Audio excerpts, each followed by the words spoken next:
Hello and welcome to another episode of the Young Tongues podcast. My name is Barbara Fountain and I am the CEO and founder of the Young Tongues, a peer-to-peer support group for young tongue cancer patients. And I have a very special guest with me today. Sinead, welcome to the podcast, fellow Young Tongue. Lovely to have you. So we usually just start at the beginning. When did you realise something was off? Something that wasn't quite right? Where were you in your life? Maybe geography wise as well, to let everyone know where you're from. So at that point I was actually living in upstate New York. So I was in there for a few years. I had moved from Boston for a job. And I was a very healthy person. I was actually at that time heading into like powerlifting. I wanted to get into like strength competitions. So I was just overall very aware of my body. So one moment I noticed that there was like a bump on my tongue. It was like painful. And I also have an autoimmune. So they were kind of taking it off of medications because I was doing so well. And something wasn't right. So I went to a dentist I had never been to, and I was like, I have this like paper sore on my tongue. I don't know what it is, but it hurts. And actually, at that point, he was like, well, it might be nothing, or it might be cancer. Not, don't worry about it, probably not. So, and then I had that mouthwash that they can do for, it's like a saltwater mouthwash, and it was a little bit better, but it was still there, and I was like, I don't love that. And then I, oh, look, try this other mouthwash, and then it was another mouthwash, and then it was, oh, it might be from the food that you're eating, and so I noticed it in about August, but by October, I had done like enough research that I was like, I think this might be oral cancer. But no one, I mean, I went to like 4 different dentists. I went to ENT, I went to an oral surgeon. Everyone was like, you are too young and too healthy. It doesn't make sense. And then I finally was like, listen, I've had it long enough. Something is up. And I ended up looking and I'm like, well, it's been around long enough. And this was in January. That we're nervous now. And it's in a biopsy. And they were like, oh, I'm hoping that there's anything else. But when your oral surgeon is like, you might want to come with a support, I was like, I mean, like, it's not good news. And I think at that point, I was still lying to myself. I was like, I don't need support. I'll be fine. It's nothing.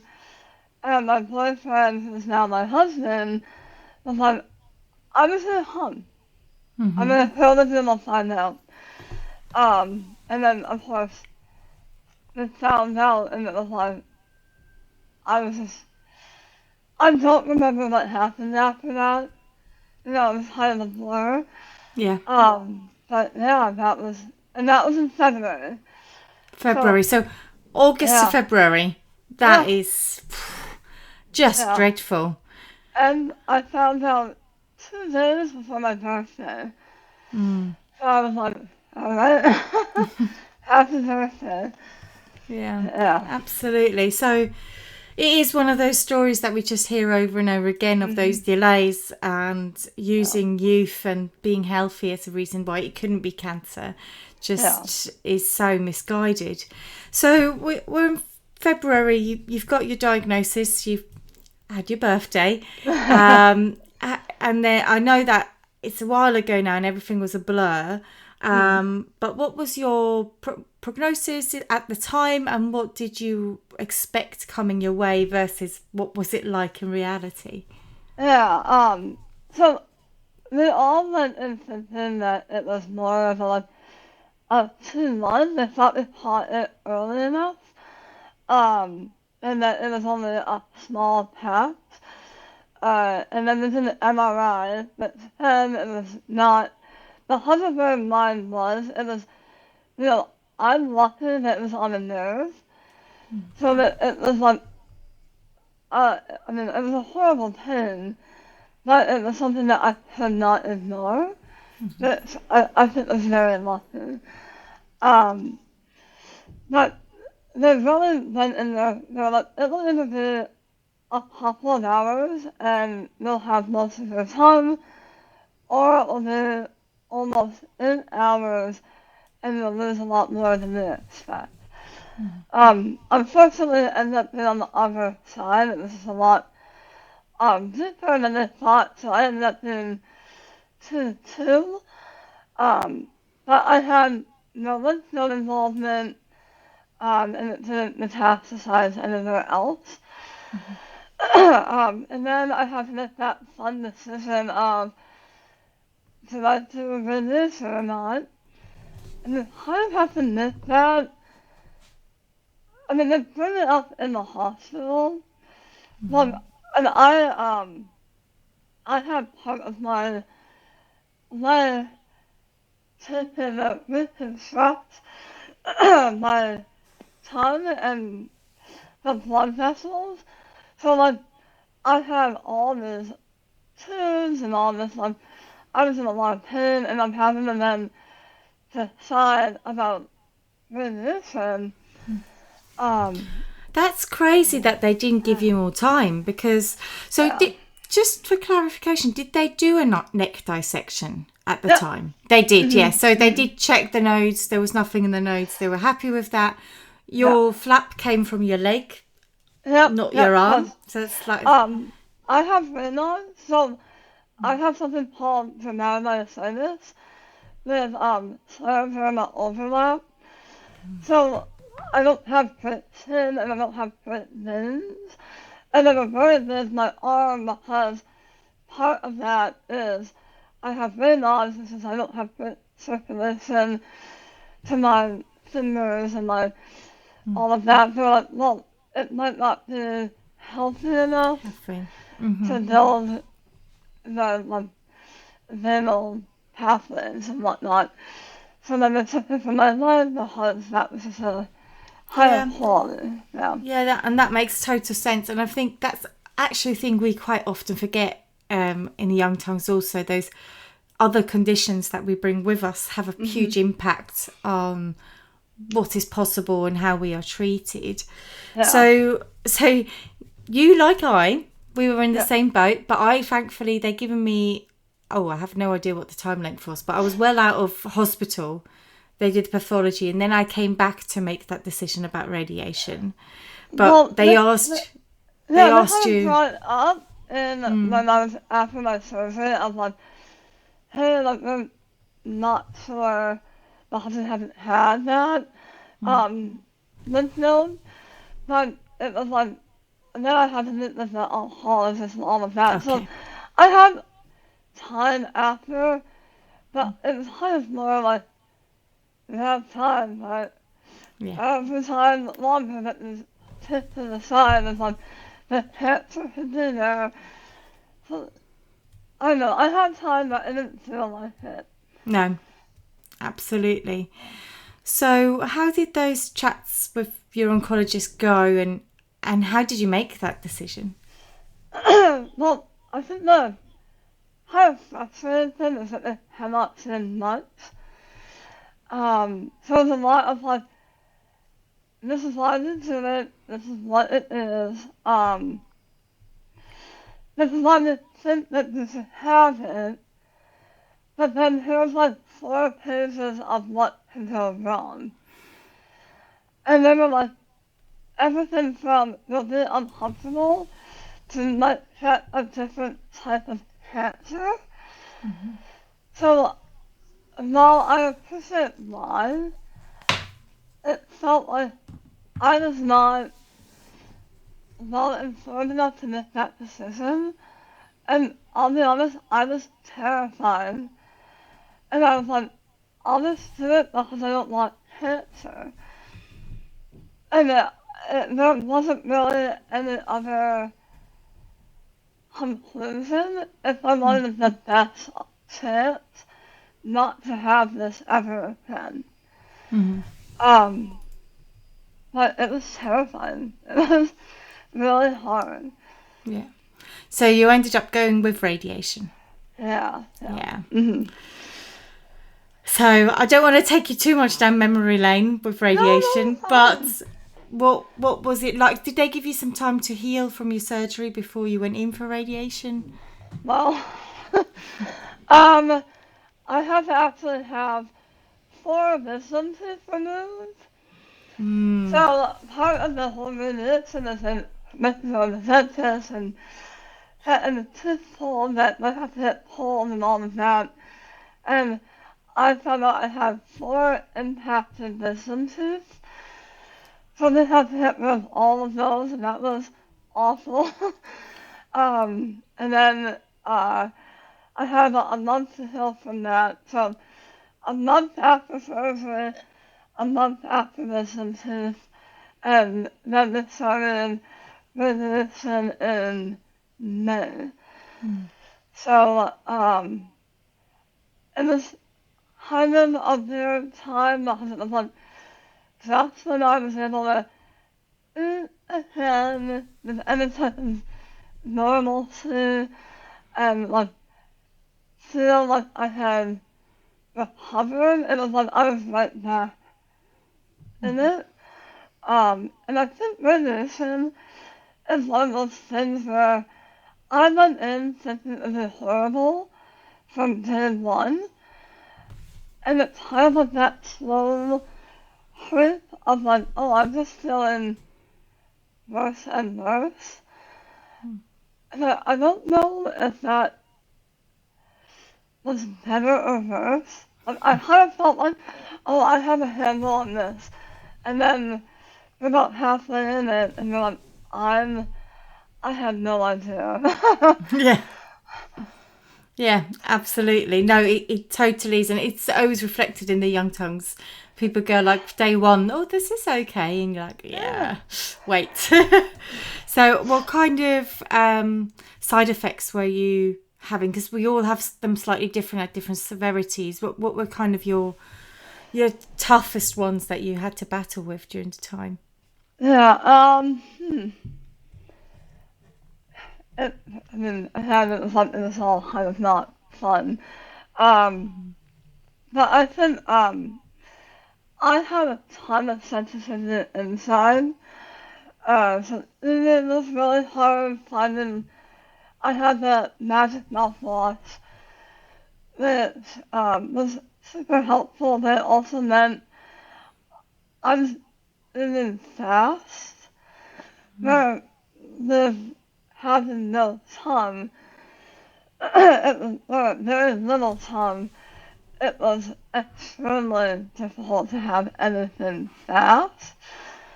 So, I was lucky in that I was in that fitness world, so there's a lot of hacks to have like a lot of high calories quickly.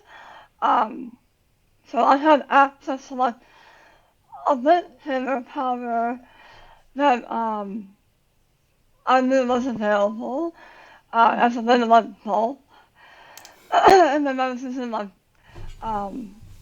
high calorie boosts and all of that, but anything that had calories in, because a lot of the time I was like, it is so painful to eat, and I was losing weight like crazy. It's not good, because it means I have to raise the mass, it means I have to raise half where all the radiation is, so like, the need to stay at the weight you are now. So I think that was where I had my biggest struggle. I was very lucky that I didn't have a lot on my neck. I didn't really, sorry, have That's all right. I've got one here as well, so he might go off at some point. Yeah. The dogs we are talking about, just for those that can't hear it. So I didn't have a lot of like scars or anything on my neck, but I was very red and sensitive. And then overall, I was having radiation in the summer. This is kind of the worst time that happened. So every time I would go outside, I kind of looked like a Victorian woman. I had like a massive hat and like I'd have to put something over my neck and a shawl. But yeah, I think it was by far the hardest part of it all. Absolutely. And I guess that must be so hard for you as well, coming from a fitness background and like into, you know how important strength is. And you're not, you're losing some fat, but you're losing an awful lot of muscle when you can't keep in your protein. So, yeah, no, totally understand. So we're getting through radiation. How was the end part, or once you finished radiation and that healing process and what followed after? Yeah, literally, out of everything, I think radiation is a weird one because you're also going somewhere every day.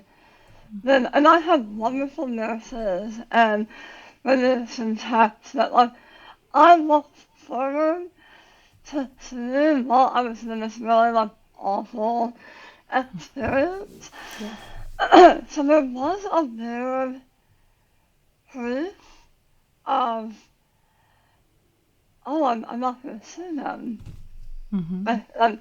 So I think ending radiation was a different kind of hard because you're also having all the effects of radiation and now you're home and you're recovering. And one thing with this I found was that it can be very isolating because so much of the human experience is talking and eating and like being out at the post restaurant with friends is a very different experience. And especially during radiation, when I had no flavor and no taste, and I'm very weak, so I can't go on like a walk.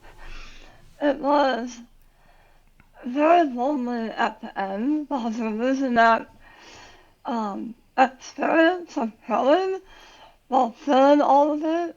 And then you're kind of like, I don't know what to do to feel less lonely because growing out doesn't feel any less lonely.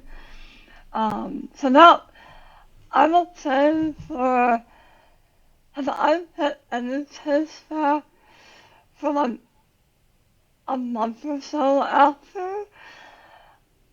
I think that was probably the hardest of all of it. Yeah. It's just it's a mind.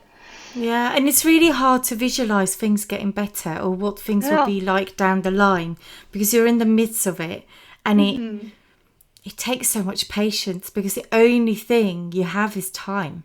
Yeah. There's nothing you can do to speed up the healing. Speaking of healing, how did you find that experience? That seems like a really weird question to ask, but like, were there things that helped you that you did?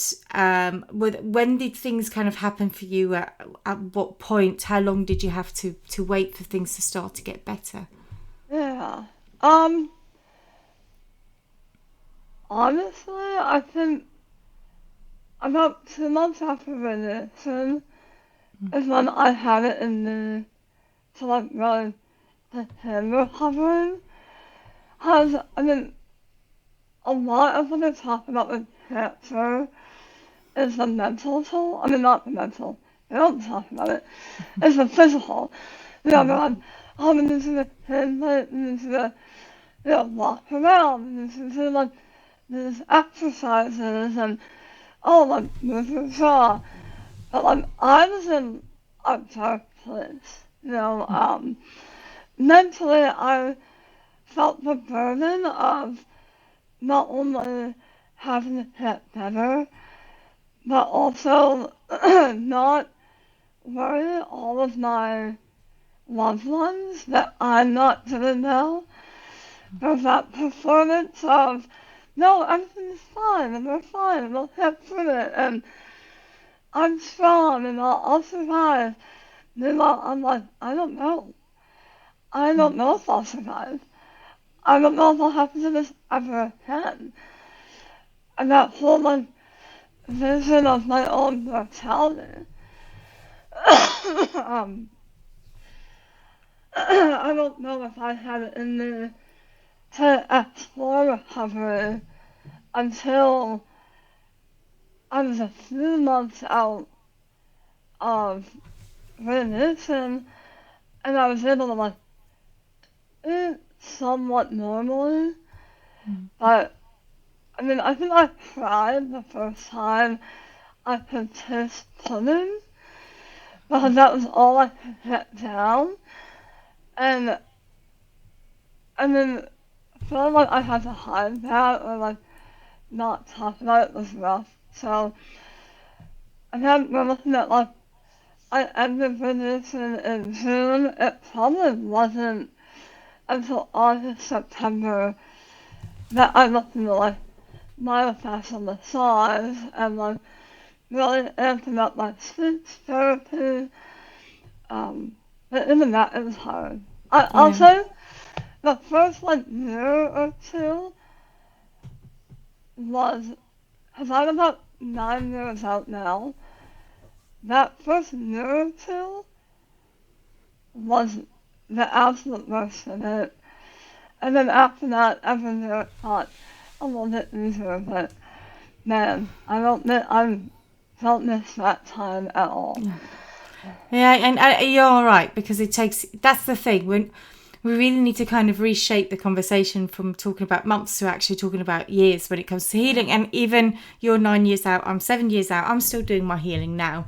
There's still stuff that I am dealing with now. So we've gone through the motions, and I wanted us to do that because actually what I really wanted us to kind of focus on is, because we are so much further out, is to talk about how what happened to us all these years ago impacts our surroundings, our life, our career, our relationships, our ability to eat, social life, all of that. So where should we start, Sinead? We've got a whole menu of things. I think probably the thing that I was most worried about was food. I am eating a lot more normal now than I ever thought was possible. It's definitely not pre-tongue cancer, but like I'm able to have like sandwiches and able to fill out, all of that. I remember early on, before I found Young Tongues, I was reading in this like Reddit or some forum of this man who was like 5 years old and could not have anything. He was like, I can't even have any shrimp, I can't have food, I'm miserable. And I remember feeling like I will never eat again, because at that point I think my whole diet was like chips and mashed potatoes. And that There's only so much soups and mashed potatoes one can have before it's like, yeah. And I'm like, all I want is like a potato chip. Like that crunch. So I will say that it's still not perfect, but I mean, a lot is you have to learn how to reuse your mouth and your tongue. So even my speech, I have to like relearn how to talk and how to like slow down so that I'm more understandable. And I even have people be like, you know, that don't want to understand. I think there are some people that it's like, they don't understand and it's over. Yeah. They nod politely and don't. I mean, what is your stance on that? Do you prefer someone to say like, "I'm so sorry, I didn't understand you. Can you say it again?" Yeah, Or yeah, yeah, I'm, because they'll respond with something I did not say. And I'm like, oh, but because I know it's not with all the best intentions, so I don't want to be upset, but it's like a little dehumanizing in my point of view. Because I'm not, I'm not talking to you because I don't want to build a connection. But if you're essentially lying to my face in a polite way, it it builds that wall unintentionally. So that I feel embarrassed and bad about myself, but I'm getting better at, but it's hard. yeah. And to be honest with you, it's hard on the other side. I have it sometimes when Yeah, I truly think I've understood it, and then I realise, oh, I didn't understand that at all. I should have just asked. yeah, So, and I yeah. think, and bearing in mind, like I'm part of the community and we Mhm. chat all the time, but I can only imagine what it must be like for someone who hasn't come across anyone with a speech difference and Yeah, doesn't have the confidence to say. But I can also imagine just the face where people just kind of, their eyebrows go up, they smile and they nod, and you yeah, can see they're at a loss what to do. Where it would be just so easy just to ask. yeah. Yeah, how do you? I think when I was listening to you, you were just saying, I just kind of feel like you. It makes you feel unheard. Is that right? Yeah. Mm. Yeah. Yeah, because again, speech and talking is so like part of humanity, right? And mm, one thing I will say, um, I have a lot more visibility into the deaf community because a lot of people treat me as if I'm hard of hearing or deaf, and not awesome. We have to work on that. um, like I've had people yell in my face, and I'm like, no, um, because they think that I'm deaf, but I can only imagine what that is like. But it's that I don't know, you're navigating a world that is not built for you, and people are not taught how to deal with people that are differently enabled in any format. Um, so it feels like I'm cast outside of what is acceptable society. It just makes things like meeting people and going out, and even I've moved to another state, and the panic I had knowing I had to get a license or deal with government officials and talk on the phone is like, there's not a lot, no one has other options but a phone call for a lot of those services. So it just, I don't know, it feels, I just feel other and like cast aside Yeah. a lot of the Excluded. time. Yeah, Yeah. 100%. Excluded. How does that how does that experience translate to things like relationships and friendships? How has that evolved over the years? Has your social circle like completely changed in the last 9 years? Are there people that have stuck around and are part of that really important fabric, or has there been a lot of change? Because that's something we hear quite a lot. Is that, I mean, it happens to all of us. We all lose friends through cancer because some people have had other experience and they can't deal with the word cancer. And you know what? Fair enough. If that's you, you go on, live your life elsewhere. But, but I can also imagine, trying to build new relationships if you move, like you said, or I could imagine, I just know my big family, like on the Swiss side, if I would have to get into a room, it's very much people talking over each other. You wouldn't get a word in edgewords. So how do you find you can make yourself heard in those actually quite challenging circumstances? Yeah. Well, relationship-wise, I have been very, very lucky.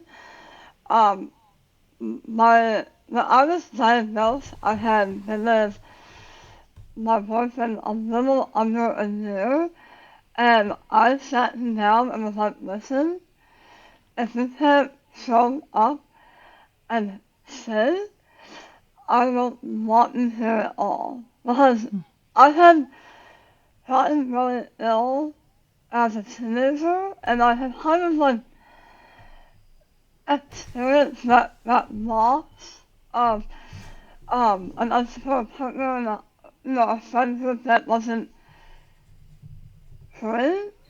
So a lot of it was me like getting ahead of that loss. And I've been very lucky that my boyfriend now, then who is my husband now, was my biggest fan and has really been a champion of me and overall, through it all. Like, some of it truly like was a rock for me as much as I was for him. So I was very lucky in that respect. But I lost quite a few friends.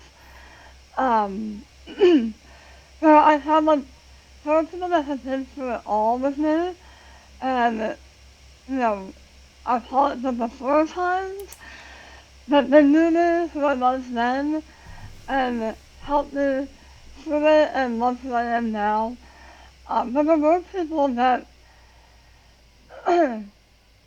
I think it really shows you who someone is when you're having like comfort them about your problems, or like there were a few that were like, why did you tell me that you were struggling?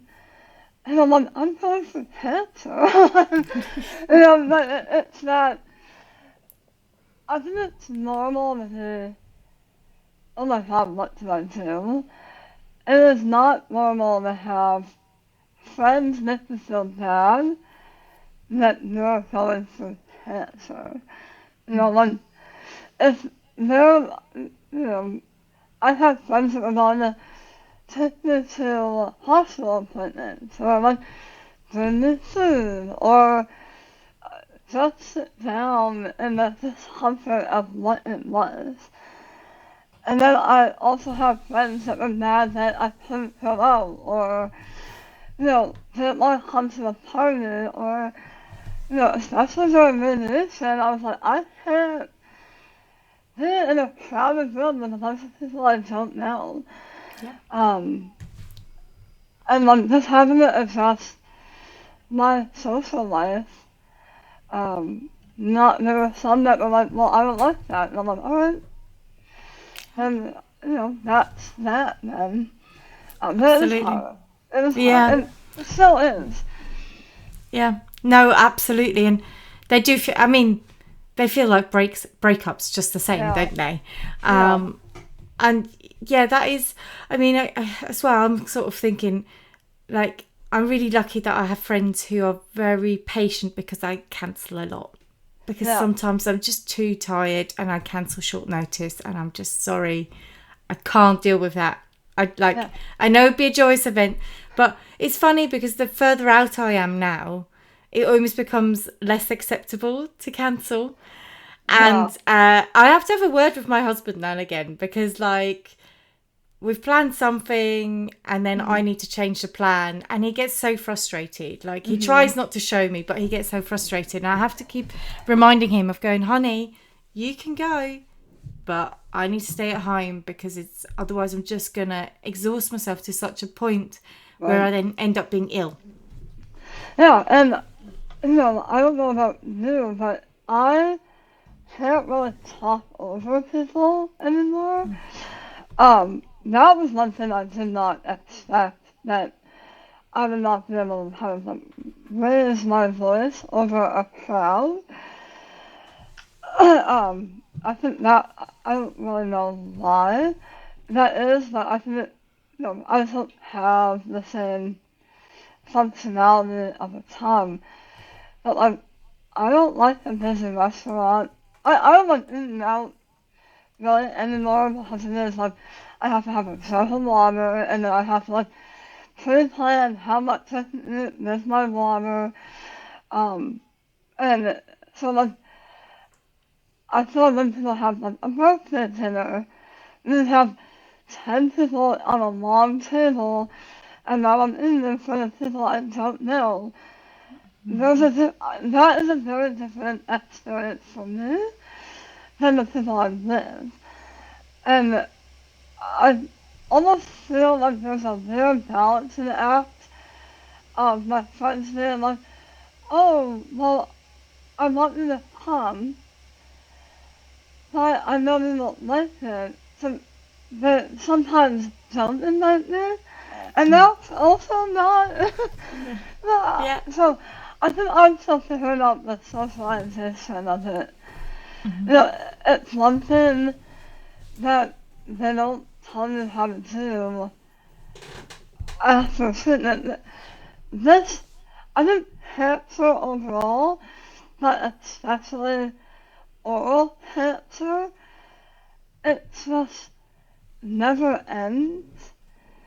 Because even if you're like, I know people are a lot more functional, but there's still like a tightness in the neck, and you have to pay for a certain type of therapeutic massage, or like my jaw will lock up. And I'm like, no, I'm having like nothing crunchy, I can't eat well. If I'm tired, my speech is a lot worse. So I have to like navigate, alright, I'm on to this thing, but I have about 2.5 hours before I'm too tired to be able to participate. So when did I show up? When I've been in presentations, I have to write out dialogue because there are words I cannot say. So again, I think my life has become a lot more planned, but also I have to be a lot more adaptable, because I'll wake up and I think that's the truth, never goes away. It gets a little bit better, but like, you have to kind of accept that there's a little bit of getting used to your life now. Yeah. But it's still, I just want to say, like, for someone who's like newly diagnosed and thinks like it's still worth living, right? We're still laughing, we're still having joy. It just requires more planning and being organised, and the further into the journey. I hate the word, but there's no better word for it. But the further out you get, the more hacks you find, the more helps you find, the more things you'll find, what works for you, what doesn't, and then, well, until it changes, and then you have to adapt again, because it's a gift that keeps on giving. Speaking of, I wanted to ask, how has this all impacted your work, your career? So I know the audience doesn't, that you're a very highly skilled lady. I don't know how to say any other else, but maybe you want to tell everyone else what you do, and like how has the last 9 years impacted the development of your career? I also just before we move on, I want to say my social life now, and as time has gone on, a lot better. I am out and about. I am doing things. I am able to like go on my own, and I think it's just like I think it's a balance now. So if anyone is nervous, it will never be as bad as it is year one. It will improve every year and get better. Um, as far as work, I think I had. So I was an investigator. I worked a lot in cybersecurity and in fraud and counterfeit. Then I got diagnosed with cancer. I kind of knew that investigator was no longer really an option. And that was, no one told me that that was my own decision. I don't know if it was 100% true. I felt it was true. So I'll put that up there. This is a choice I made, given the information I had at that point. So I decided to work more in data analysis. So I've been able to have multiple jobs. I do think it is harder to find a job the more impacted your speech is. I also think that depends on industry. I mean, I was in security, and then I went to Java. That is a lot of presentation, that is a lot of talking, that is a lot of like calling people. But I'm working on getting into like the behind the scenes stuff now. But I have been employed up until recently, where I was not let go for any reason other than like they had eliminated that position to the budget. But like I'm getting interviews, you know, it's only been a couple of months. So I will say it's definitely more difficult, but it's not impossible. You kind of have to find that one person that will, or those few people that are willing to help you advance. But it sucks. I won't lie. I'm looking for a job. It's not fun. And to be honest with you, you seem to be one of many at the moment at Young Tongues, and nothing to do with the tongue cancer at all, because you've demonstrated you've adapted, you can do the job. Yeah. So in that sort of sense, but I don't know if we all want to just blame AI, but there is definitely things happening, which means a lot of jobs are being cut or limited, and it's making it harder. And I think in general at the moment, I'm not in that position, but I think it's just hard to find a job at the moment, like competition wise, and there just not being enough jobs available. So then if you also are looking for someone who's willing to put in the time to invest, because ultimately it requires an investment to get the best out of you. Right. Otherwise, what's the point? If they just want to work you to the bones, they're not going to get, that means for anybody, they're not going to get a great output. But so now I do hope that is working with interviewing. So for people who are in that space now, obviously a lot of interviews take place virtually now. Do you have some strategies on how you prepare yourself? And I assume when you apply, do you tell them about the speech difference, or how do you navigate that? Yeah, so I view my cancer as something that has shown my strength. So I wrote a cover letter that kind of was like, hey, this happened. And this is why I think it shows my tenacity and courage and adaptability and etc. etc. Because it is like you survive something that many people have never experienced. Well, life doesn't stop because of that cancer. I still have to pay my bills. I still have to go grocery shopping. I still have to like take care of friends and family. Like life doesn't end. So I think my cancer is something that I'm proud of. You know, a lot of the conversation is talked about in a way that people I feel view as for a thing that empathy and, for lack of a better word, pity. But I want to reiterate, it is a show of strength that we are compassionate at all. You can easily be like, no thanks, I'm gonna let this happen. But the fact that we're even attempting, if that is an option, we'll say that,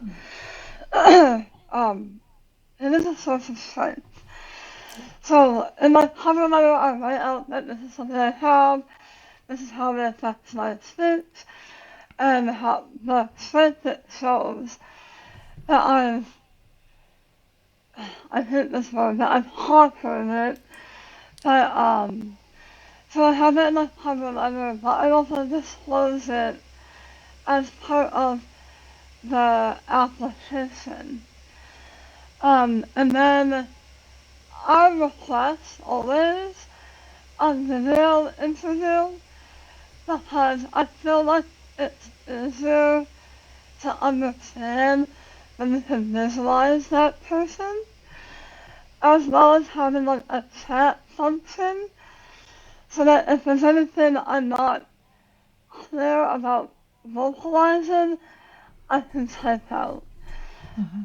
How often all of those are met is a little bit other Yeah. unusual, but yeah.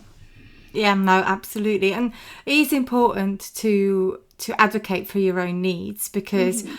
ultimately you want to set yourself up for success But and I always think like if a company isn't willing to set you up for success, then they don't deserve you anyhow. So yeah. 100%. Absolutely. Yeah. So you mentioned the word strength, and earlier you were talking about how you were in the fitness, or very Yeah. much into fitness. How does that look for you now? What are you able to do? What do you enjoy doing? Have you changed your hobbies? Like, how things evolved? Yeah, I will say, year one, I never thought I would get back into any form of weightlifting or any sort of strength training. It felt very dark, and I felt like I lost a lot of what I knew about myself. 9 years later, that is cannot be any more of the opposite. I think it took a lot of me admitting to myself that my body is not the body I had before cancer. And so I've had a couple of up and downs that were self-imposed. So I think heading back to weightlifting far too early. Because I was like, no, I'm healthy now. I can do it. I ended up hurting myself, and I think it's that rush to get back to a life that is not possible anymore. Yeah. And I was stubborn about it. I was like, no, no, no. I will get back to it. But it's like, I have a new normal now. So I go to the gym. I've learned how to cook for myself and eat food in a way that is healthy. Because a lot of the food that I ate early on was like food that I could figure out how to eat, so it wasn't the healthiest. And then I'm not sure if you have it, but I have a lot of anxiety around food early on. I was like, too much sugar, too much fat. Oh, this might cause cancer. Oh, that look. So much misinformation is out there that I almost did not eat at all, really, because I was terrified, and that doesn't do well for healing, because Yeah, food is everything. But yeah, I mean, my, what my life looks like now is slightly different, but in the same thing. yeah. So, Amazing. And I love how you mentioned that that thing of going back too early, because I think yeah. we've all done it with something. And I remember I gave a speech 3 weeks after surgery, just because I Whoa. just felt I needed to. And then I went to do a festival. I used to work in events, and I worked a festival that summer. And I mean, they still paid me, but oh my God, I didn't really, it really wasn't my best show. But I Oh, did that several times of just going back a bit too early, too hard, because you want to mhm. prove to yourself, like, I still got it. I can go back to that. I can be the person I once was. And it took me a really long time to realize that actually the person I once was, yeah, she was okay. But the person Yeah. I am now is actually way cooler. It's different, but it's Yeah. it's it's different, and to embrace that and to go at my own pace. And I'm still, with the chronic fatigue of it all, Yeah. I'm my worst enemy, Mhm. because I have this drive of, like a Labrador who loves food. I have that drive of constantly pushing myself too far and then having Right. to pay a heavy price for it. So, but yeah, we all do it, do we? The going back too quickly. And with the food you were saying, you are really right, and I think we need to address it at some points as young Mhm. tongues. Maybe when we do the patient hub, that will be a good Yeah. opportunity, because I think at the beginning it's all about finding foods just to keep calories up.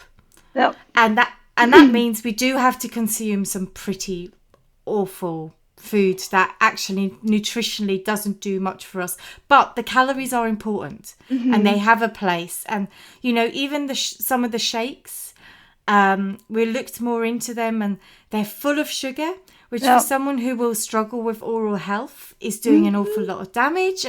But we need that protein. So Yeah. I think us investigating and really starting as a community writing down what we do, like home cooked, to create food that is high nutrition but enjoyable and pleasant for us to eat, Yeah. is really it's a challenge, but it's great, and it's great fun to explore. I don't know how you felt about it. I think early on it was rough because food is like it's such a tough subject when, like, especially after radiation, because like some foods will light your mouth up and you're like, what the heck? Like, what happened?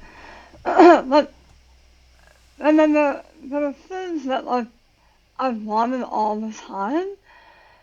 And so for a while, literally, all I wanted was tomato soup.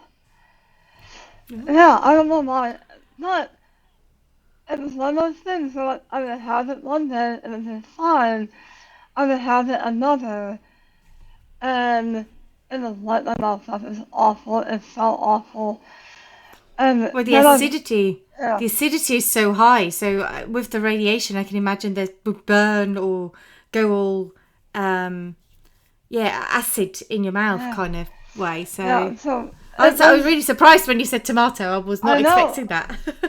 I, and it was like, I don't know why. It was like one thing. It was like a pregnancy craving. It was all I wanted. Um, but now it was, and even like now, sometimes I'll have it, and I'm like, oh, it's some worms that, and I have a tummy line. It's not all of them. But now I have a much better relationship with food, but I think I have food that are my home skills, so I'm not as overwhelmed. Early on, I was overwhelmed because I had to find it all. So a lot of it was like the sense that I'm not a sweet person. Like I don't like sweets. So I also think a lot of food that we're offered is like chocolate or whatever. It's very, very sweet, almost like gnawingly sweet. So it was hard early on. But I think now that time has moved on, I'm able to have food I never thought I would. Like, I can have a salad. Because I never thought I would ever have a salad ever again. Yeah. Oh, salad is some of the hardest thing to eat. I mean, for me, who didn't have radiation and has a lot of my tongue, that's when I bite my tongue. That like the flap. That's when I bite it accidentally because there's so many little pieces in your mouth floating about. And who would have thought? That was the one thing nobody told me at the beginning, that salad is going to be the thing that's going to be hard to eat. Who would have thought? Yeah. Yeah, I wish I did better about telling you. Because I felt like a list of food that I was like, okay, I can have avocados. Okay, what do I do with it? Because I don't like avocados. But this kind of, I think the food part with oral cancer was the hardest part for me to really learn. Because it was just, it is a really learning of how to eat, how to chew, how to move food around. Like, I don't have enough time to move food around, so I have to use like a fork or my hand that after COVID I don't love. I don't love it before, but now that I realize how like nasty everything is, I'm like, if I'm about to eat, I'm opening the door, I'm like touching stuff and I have to. So learning ways to move food around that wasn't my hand. It's also in public is hard. It's just like some of the food. And for me it was the embarrassment of eating was hard to like normalize in my own words. But at the end of the day, I have to eat, and you know, that takes time to get over. Absolutely. Yeah. Absolutely. Oh, Sinead, we've been chatting for an hour. It's gone so fast. Yes, I know. It's amazing. It's been so lovely to have you on. Thank you so much. And, you know, I've known you since the very beginning of Young Tongues. I think you were one of the first people to join the group. So I've been following you along. I've seen all your wedding photos. And it's been just such a delight to finally that we can sit together and chat. And I'm sure we're seeing a lot more of you going forward. Yeah, of course. I would love to have that. So... Thank you, Sinead. It's lovely to have you. You take care. Thank you to our listeners. I would love to tell you what's on next week, but I've forgotten. So it'll be a surprise. So thank you so much, and we'll see you soon. Bye-bye.